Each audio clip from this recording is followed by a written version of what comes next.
Oh, how times have changed.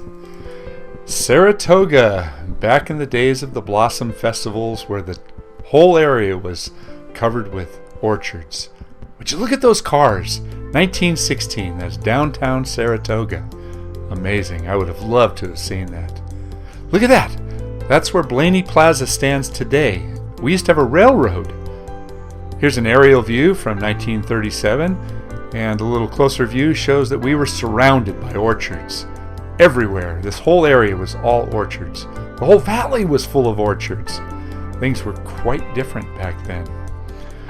Well, the purpose of this video is to show a little bit of the history of what this particular area around Blaney Plaza was like and how things have changed. And originally there were 3 stone pines here, and they were all planted in 1918, and there's currently only one left. This one in the front here is the tree that was removed in 1965 when they had to do a bit of an expansion there for some road work. And they also moved the archway in 1965 across the street where the fire station stands today. And there was a lot of controversy. I found many articles, newspaper articles, about what was going on. There's a diagram of the change.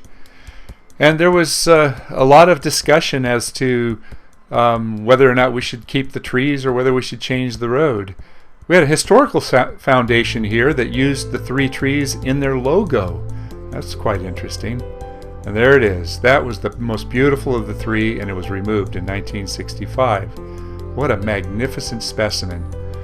It got that big in 1965, and today we only have 1 of the 3 trees remaining.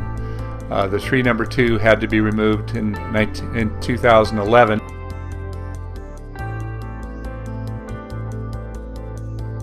Oh, that's interesting.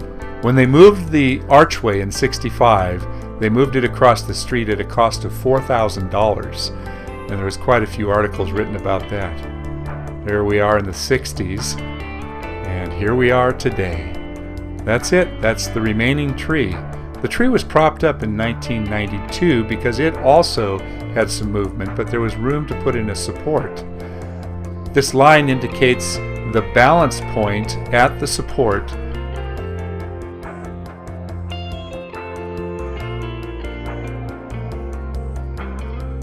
There's a lot of discussion as to the safety of this tree and whether or not we should keep it.